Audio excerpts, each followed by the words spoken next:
my name is Heather, and I've learned a vast amount of knowledge, and I'm willing to share some of it with you. Anywho, I am going to do a reading for you today using the Goddess Guidance Oracle cards with Doreen Virgil. I love this deck. It is amazing, and if you are new to tarot or any kind of divination tool, it is probably one of the first ones that I would suggest outside of the Rider-Waite deck. It's very, very loving, and there's so much wonderful energy that you get from all of the goddesses, and they give you great guidance, and I think it's very, very helpful and informative. Here I'm going to do a general reading, and if you like, you can purchase one on a personal, more appropriate level for you. But today, let's do a generalized reading just for you. Now we'll do a generalized reading for Taurus, Capricorn, and Virgo. Okay.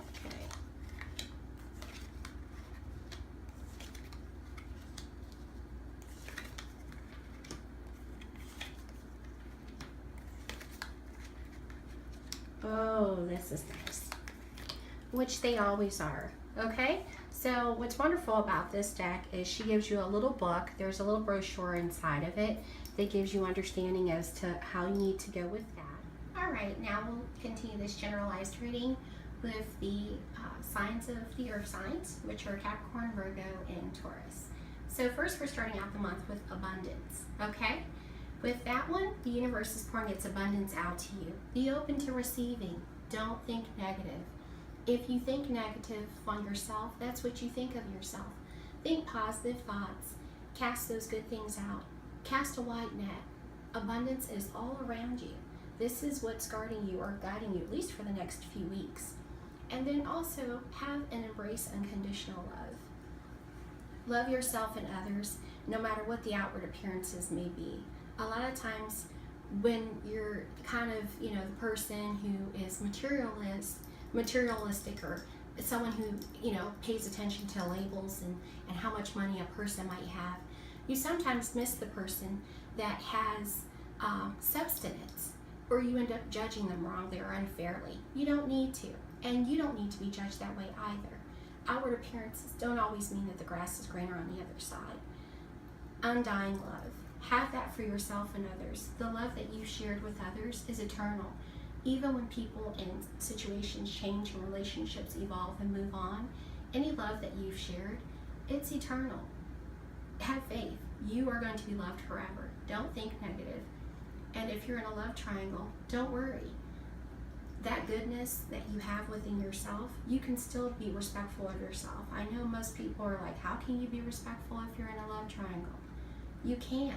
I know that's unusual to say, and it may be a little awkward to hear, but there are a lot of people that have extenuating circumstances, and who am I to judge? And then sometimes you choose the best situation that works best for you.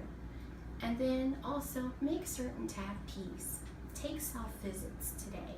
Go outside. Make sure you catch the moon. Make sure you catch the sun. Feel the fresh air. Go stand next to a tree. Maybe hug a tree. That might be too much for you all, but I suggest it.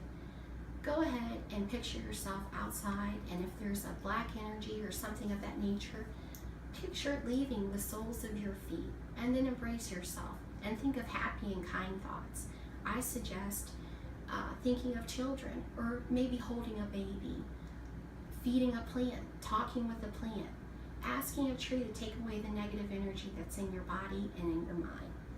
And then also embrace your strength. You're much stronger than you give yourself credit for. And stop giving away your strength to others. Don't give your power to anyone else. If someone is unfair, if they're unkind, you don't need to give them any more energy. You've given enough. And then go ahead, be bold, flirt. Maybe be a little sassy with that person that you've been, needing to. And then some of you probably have some root chakra work.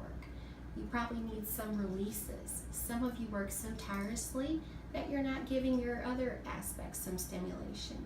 And don't forget to do that. You don't have to be at a bar to have a good time. You don't have to be at a club. You can go ahead and embrace music when you're cleaning or whatever it is. There's so much things that you do tirelessly that you don't always nurture that aspect of yourself, and you need that. And then take a leap of faith. Take a risk and put your heart's true desire into action. You'll feel more better from it. And don't be afraid of fears. And then also embrace your strengths. If you haven't had enough strength, take that on. Turn it upside down. Don't decide to be weak when you're able to be strong. Things that you've given, you feel that you've given out and you deserve back, you do. But at the same time, giving is also receiving, and what you put out to the universe, you will receive back in tenfold. And then also with the moon, there is a sense of, oh, that was my child that walked by.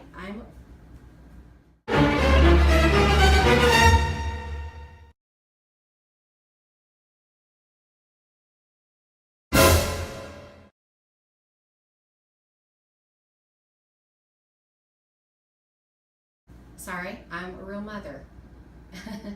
And let there be known too that if there is any deception or anything of that nature, it cannot hide by the light of the moon. It'll come out. So it's just better if you have intuition, or if you have illusions, or if you're having nightmares or things of that nature, go ahead and let that go. Also, if you want to remedy that, have flowers around you. Go see someone and get divination done. I suggest getting a reading, whether it's from me or someone else, and then let go. Walk away from any situation sometimes in order to resolve it. If you're hot-headed or you're impatient, that doesn't work for you, and it never has in the past. It won't start in the future, and you know this about yourself over and over, time and time again. So embrace who you are, but let go of the things that no longer serve you. I hope this reading has been enjoyable for you today, or at least somewhat informative. And thanks so much. I appreciate it, and have a wonderful day.